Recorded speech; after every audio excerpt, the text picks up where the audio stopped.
मेरा नाम है Rajat and you are watching India's number one Hindi gay story channel.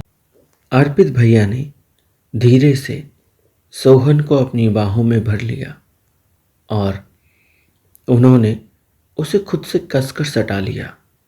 दोनों ट्रेन में थे। ट्रेन हिल रही थी और वो दोनों भी। किसी की बाहों की गर्माहट सोहन पहली बार महसूस कर रहा था। उनके बीच दूरियां मिट रही थीं। दोनों इश्क में डूब रहे थे और सोहन की हल्की सी चीख निकली और इधर अर्पित भैया ने उसके मुंह पर हाथ रख दिया। दरअसल हुआ ये था, सोहन अर्पित भैया जो कि उसके पड़ोसी थे, जिन पर उसका हमेशा से क्रश था, मतलब उसे बहुत पसंद थे और उसी वजह से सोहन बचपन से हमेशा उन्हें देखता रहता था। उस वक्त सोहन को अपनी फीलिंग्स के बारे में कुछ भी नहीं पता था। उसे बस अर्पित भैया को देखना, उनका मुस्कुराना, उनका जोर जोर से हंसना और सोहन से हाथ मिलाना उसे बहुत पसंद आता था। सोहन हमेशा क्रिकेट देखने जाता था जब भी अर्पित भैया खेलते थे। पास के ही ग्राउंड में सब लड़के इकट्ठे हुआ करते थे। सोहन छोटा था तो वो खेलता तो नहीं था, पर हाँ, वो देखता सबको जरूर था।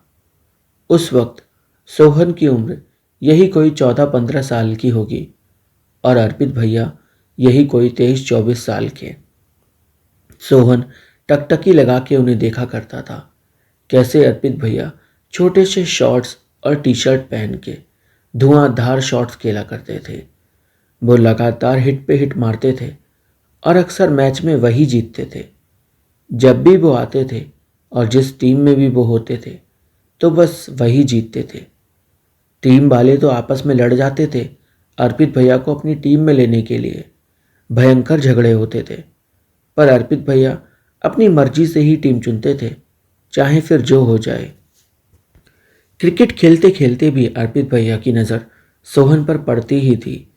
वो भी सोहन को बहुत पसंद करते थे, पर वो सोहन को एक छोटे भाई की तरह देखते थे। उन्हें सोहन को लेके उस वक्त कोई भी फीलिंग्स नहीं थी, क्योंकि सोहन एक छोटे बच्चे की तरह ही था। अर्पित भैया ने सोहन से कहा, और सोहन, कैसा लगा आज का मैच? मजा आया ना? धूल चटा दी मैंने सबको। सोहन ने हंसते हुए कहा, हाँ भैया, आप तो हो ही गजब। आप तो सबको धूल चटाते हो। आपसे जीतता ही कौन है? जिस टीम में भी आप होते हो ना, वही टीम जीतती है। अच्छा सोहन, एक बात बता, तू किस टीम में जाएगा, मेरी वाली या दूसरी वाली? सोहन हंसते हुए बोला, आप मुझे खिलाते ही कब हो? मैं तो कितनी बार बोला, आप हर बार बच्चा बोल के मुझे टाल देते हो। आपको खिलाना है तो बताओ, खिलाओगे नहीं तो फिर फालतू की बात मत करो। अरे यार, तू गुस्सा क्यों हो रहा है सोहन? मैं तो मजाक कर रहा था, और खेलने वाली बात है तो ये ले, आजा खेलते हैं। ये कहकर अर्पित भैया ने सोहन का हाथ पहली बार पकड़ा और सोहन को अपनी टीम में शामिल कर लिया। सोहन हैरान था कि क्या ये सच में हो रहा है, क्या वो सच में अर्पित भैया के साथ खेलने वाला है।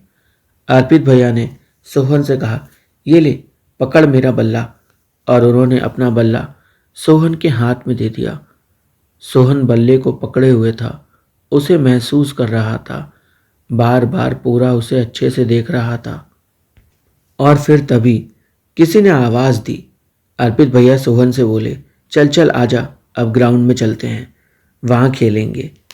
और फिर वहाँ पर उन्होंने उसे दोबारा से बल्ला दिया। सोहन ने बल्ला तो उठा लिया, पर खेलना उसके बस की बात नहीं थी, या यूं कहो, उसे अभी खेलना नहीं आता था। इंटरप्ट करने के लिए सॉरी दोस्तों। प्लीज़ चैनल को सब्सक्राइब करिए, वीडियो को लाइक करिए, कमेंट करिए, कमेंट में हार्ट छोड़िए, अपने दिल की ख्वाहिश लिखिए, या अगर आपकी कोई और दिली तमन्ना है तो प्लीज़ ईमेल करिए। सोहन, आ जाओ, इतना क्या डर रहे हो? अर्पित भैया ने सोहन को उत्साहित करते हुए कहा। वो उसे प्रोत्साहन दे रहे थे ताकि वो अच्छे से खेल पाए। सोहन अर्पित भैया से बोला, भैया मुझसे नहीं हो पाएगा, मैं नहीं खेल पाऊंगा। ओहो सोहन, कितना डरते हो तुम, ऐसे थोड़ी होता है, आ जाओ खेल लोगे तुम। उन्होंने सब लड़कों से कहा, थोड़ा धीमी गेंद डालना, लड़का नया है, उसे खेलना नहीं आता। तो बाकी टीम वालों ने, जो अपोजिट टीम में थे, उन्होंने धीमी धीमी गेंद डाली सोहन के लिए, पर फिर भी सोहन तीसरी बॉल में ही आउट हो गया। सोहन बहुत उदास था। अर्पित भैया ने सोहन से कहा, इतना उदास मत हो, तुम जब इतना उदास होते हो तो मुझे दुख होता है, चलो एक बार हंस के दिखाओ। सोहन नहीं हंसा। अर्पित भैया उसके पीछे लगे रहे। वो क्रिकेट को भूल गए और बस सोहन को खुश करने में लगे रहे। सोहन हंस ही नहीं रहा था। अर्पित भैया ने सोहन को अपनी बाहों में उठा लिया और उससे बोले, चलो हंस दो बेटा, नहीं हंसे तो अभी यहीं तुम्हें चुम्मा चाटी करूंगा तुम्हारे साथ, फिर देखता हूं तुम कैसे नहीं हंसते। सोहन को अभी भी हंसी नहीं आ रही थी। अर्पित भैया ने धीरे से उसके गालों पर पुच्ची की, फिर उसकी गर्दन पर, और उससे बोले, हंसो जल्दी से। सोहन को अभी भी हंसी नहीं आई। उन्होंने सोहन को एक बेंच पे लिटा दिया और फिर उसकी टी शर्ट को ऊपर कर दिया। सोहन बोला, अरे अरे ये क्या कर रहे हो? अर्पित भैया बोले, कुछ खास थोड़ी कर रहा हूँ, तुम बस देखते जाओ, हंसोगे कैसे नहीं, मुझे ये देखना है। ये बोलकर उन्होंने सोहन के दोनों हाथों को कसकर पकड़ लिया और अपना मुंह सोहन के पेट पर लगा दिया और कसकर अपनी मूंछें सोहन के पेट में चुभा दी और गुड़गुड़ गुड़गुड़ करने लगे। सोहन बहुत जोर जोर से हंसने लगा, बहुत जोर से। अर्पित भैया बोले, ये हुई ना बात, यही तो मैं बोल रहा था, हंसो। पहले हंस देते तो इतनी गुदगुदी थोड़ी करनी पड़ती। सोहन बोला, जाने दो भैया, बहुत गुदगुदी हो रही है, छोड़ दो। अर्पित भैया बोले, नहीं अब तो नहीं छोड़ूंगा, जैसे तैसे तुम पकड़ में आए हो, इतना उदास थे, तुम्हारे लिए तो मैंने क्रिकेट रोक दिया, मैं यहाँ आ गया, अब दोबारा उदास मत होना, समझे? मैं तब तक गेम कंटिन्यू कर कर आता हूँ, बैठो मैं अभी आऊँगा। ये बोलकर अर्पित भैया दोबारा से क्रिकेट खेलने चले गए। अब तो ये रोज का हो गया था। सोहन भी अर्पित भैया की टीम में था। धीरे धीरे कर सोहन भी क्रिकेट खेलना सीख रहा था। सोहन की एक खूबसूरती थी, वो जब भी क्रिकेट खेलता था विकेट को छोड़कर ही खेलता था। वो कभी विकेट कवर नहीं करता था और उसके बावजूद भी लगभग 2 महीने के बाद अब सोहन को आउट कर पाना बहुत मुश्किल हो गया था। अर्पित भैया ने सारी अपनी सीक्रेट टेक्निक सोहन को सिखा दी थी। सोहन बहुत खुश था। अर्पित भैया अंडर 19 भी खेल चुके थे और उनका सिलेक्शन नेशनल के लिए होने वाला था। उन्होंने क्रिकेट में अपनी जान झोंक दी थी। उनके घर वालों को तो उनका क्रिकेट खेलना बिल्कुल भी पसंद नहीं था, पर अर्पित भैया वो कहाँ मानने वाले थे। उन्होंने तो फैसला कर लिया था, चाहे जो हो जाए वो रुकेंगे नहीं, किसी और के लिए अपने सपनों की कुर्बानी नहीं देंगे, क्योंकि जिंदगी एक बार मिलती है और उसे भी अगर अपने लिए नहीं जिया तो फिर क्या जिया। अर्पित भैया ने जब अपने घर वालों को बताया कि उनका सिलेक्शन स्टेट लेवल की क्रिकेट टीम में होने वाला है, तो उनके घर पे तो मानो कोहराम मच गया। उनके पापा ने बहुत हल्ला मचाया। उनकी माँ ने उनसे बात करना बंद कर दिया, क्योंकि उन लोगों के हिसाब से क्रिकेट कोई ऐसी चीज नहीं जिससे भविष्य बन सके। कुछ सालों के लिए खेलो, फिर रिटायर होके बैठ जाओ। उन्होंने अर्पित भैया को बहुत समझाने की कोशिश की, पर अर्पित भैया अपनी जिद पर अड़े रहे। बेचारे बाहर गए, वहां पर जाकर उन्होंने क्या शानदार क्रिकेट खेला, पर फिर भी कहते हैं ना, जब माँ बाप की दुआ साथ ना हो तो इंसान चाहे कितनी भी कोशिश कर ले, उसे सफलता नहीं मिलती। वैसा ही अर्पित भैया के साथ हुआ। वो बेचारे रिजेक्ट हो गए। उदास मन से घर लौट कर आए तो पता चला उनके पापा ने अपनी पहचान का यूज करके उनके सिलेक्शन को रिजेक्ट करा दिया।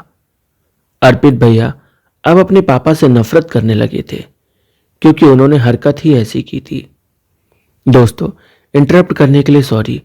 कहानी अच्छी लग रही हो तो प्लीज वीडियो को लाइक करिए, कम से कम 100 लाइक आने चाहिए। कमेंट में हार्ट छोड़िए, साथ ही अपने मन की बात लिखिए, वीडियो को शेयर करें और मुझे डायरेक्टली ईमेल कर आप मुझसे बात कर सकते हैं या आपकी कोई ख्वाहिश है तो आप मुझे बता सकते हैं। अर्पित भैया का सपना टूट गया था, पर कहते हैं ना, जब आपका अपना खुद का सपना टूट जाए तो आप अपने सपने अपने बच्चों में देखते हैं। अर्पित भैया ने भी यही फैसला किया था कि वो शादी करेंगे और उसके बाद अपने सपने को अपने बच्चों के द्वारा साकार करेंगे। पर किस्मत को कुछ और मंजूर था। समय तेजी से बीत रहा था। अब अंडर 19 के सिलेक्शन हो रहे थे और सोहन भी अर्पित भैया की तरह पूरी तरह से क्रिकेट का दीवाना हो गया था। अंडर 19 सिलेक्शन के लिए, स्टेट लेवल के लिए उसे बाहर जाना था। उसके घर वालों को तो कोई दिक्कत नहीं थी, पर समस्या यह थी कि उसे लेकर कौन जाए। वो आज से पहले कभी अकेले बाहर नहीं गया था। इसी बीच उसने सोचा क्यों ना अर्पित भैया से बात की जाए। अर्पित भैया ने क्रिकेट खेलना छोड़ दिया था। वो अब क्रिकेट के बारे में कोई बात भी नहीं करते थे। पर सोहन ने अपने दिल की ख्वाहिश एक बार उनसे कहने का सोचा। वो उनकी दुकान पर गया और उनसे बोला, भैया, मैं अंडर 19 के क्रिकेट की टीम में जाने को तैयार हूँ, क्या आप मेरे साथ चलोगे? अर्पित भैया हैरानी से सोहन की ओर देखने लगे और बोले, तुम्हें तो क्रिकेट पसंद नहीं था ना, तुम अंडर 19 में जाना चाहते हो? सोहन बोला, हाँ पसंद तो नहीं था, पर आपने मेरे अंदर ऐसी आग जलाई क्रिकेट को लेकर कि अब मुझे क्रिकेट के अलावा और कुछ पसंद नहीं आता। अर्पित भैया ना कहना चाहते थे, पर वो चाह के भी ना नहीं कह पा रहे थे। कहीं ना कहीं उनके दिल की अधूरी ख्वाहिश अब सोहन पूरी करने को तैयार था। वो सोहन से बोले, क्या कर सकते हो तुम क्रिकेट के लिए? सोहन ने कहा, कुछ भी, मैं सब कुछ छोड़ने को तैयार हूँ, बस क्रिकेट के लिए। अर्पित भैया सोहन से बोले, दोस्त, हर कोई ऐसे ही कहता है, पर जब बात हकीकत में सपने को साबित करने की आती है तो अक्सर लोग पीछे हट जाते हैं। सोहन ने कहा, भैया आप टेंशन ना लो, मैं पीछे नहीं हटूंगा और आप घबराओ नहीं, आपके सपने को मैं पूरा करके रहूंगा, चाहे जो हो जाए। अपनी तरफ से तो मैं कोशिश करूंगा ही करूंगा। अर्पित भैया ने सोहन के अंदर वही हौसला देखा जो उनके अंदर था। उन्होंने सोहन से कहा, कब चलना है? सोहन बोला, कल चलना है।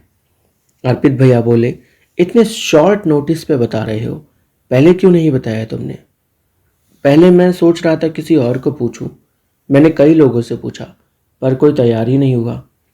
अच्छा, तो मैं तुम्हारा लास्ट ऑप्शन हूँ? हाँ? नहीं भैया, आप तो मेरी फर्स्ट चॉइस हो हमेशा से, लास्ट ऑप्शन थोड़ी हो आप। बस ये है, मैं आपको परेशान नहीं करना चाहता था, इसलिए मैंने आपसे नहीं कहा। अच्छा, और अब जब कोई तुम्हें मिला नहीं तो तुम मेरे पास आ गए। सॉरी भैया, प्लीज़ मान जाओ, चलोगे क्या? ठीक है सोहन, चलेंगे। ये कहकर अर्पित और सोहन जाने को तैयार हो गए। अगले दिन वो लोग सुबह तड़के ट्रेन से निकल गए। ट्रेन में सोहन को बड़ी गर्मी लग रही थी क्योंकि वो स्लीपर से जा रहे थे। सोहन ने अर्पित भैया से कहा, बहुत ज़्यादा गर्मी हो रही है, क्या करूं? अर्पित भैया बोले, क्या करूं क्या, टी शर्ट निकाल दो, क्यों इतनी गर्मी में फुल टी शर्ट पहनी है? सोहन ने अपनी टी शर्ट उतार दी। वो बिना टी शर्ट के था। अर्पित भैया पहली बार उसकी बॉडी देख रहे थे। वो तो हैरान थे। सोहन का सीना और उसका शरीर अब पहले से बहुत अलग था और एकदम उन्हें अट्रैक्ट कर रहा था। उन्हें समझ में नहीं आ रहा था कि ये वो क्या फील कर रहे हैं। उन्होंने सोहन से कहा, चलो चलो, तुम अपनी टी शर्ट वापस से पहन लो। सोहन बोला, क्यों, क्या हुआ? अर्पित भैया बोले, क्या हुआ नहीं, बाकी लोग अनकंफर्टेबल हो जाएंगे। सोहन ने कहा, पर हमारी बोगी में तो कोई और अभी आया भी नहीं, सिर्फ आप और मैं ही तो हैं, और कौन अनकंफर्टेबल हो रहा है? जब कोई आएगा तब पहन लूंगा, टेंशन ना लो। अर्पित भैया खामोश हो गए। उनकी नज़रें बार बार सोहन को ऊपर से लेकर नीचे तक निहार रही थी। वो कहना तो बहुत कुछ चाहते थे, पर कह कुछ भी नहीं पा रहे थे। उन्होंने सोहन से कहा, तुम तो एकदम जवान हो गए हो, हसीन हो गए हो, अब क्या ही बोलूं तुम्हें। सोहन चुप रहा। दिन भर उन लोगों के बीच बातें होती रहीं, काफ़ी बातें। सोहन उनके पास बैठ गया। धीरे धीरे कर उनके बीच एक नया रिश्ता बन रहा था। और जब रात आई, ठंड का मौसम आया, तो सोहन ने अपना चादर ओढ़ा और अर्पित भैया ने भी कहा, मैं भी सेम में ही आ जाता हूँ, एक ही चादर जो लाए हैं हम। अर्पित भैया जानबूझकर अपना चादर बैग से नहीं निकाले और सोहन के चादर में ही आ गए। पहली बार सोहन को अर्पित भैया के बदन की गर्मी मिल रही थी। ट्रेन हिल रही थी चलते चलते, और वो दोनों भी।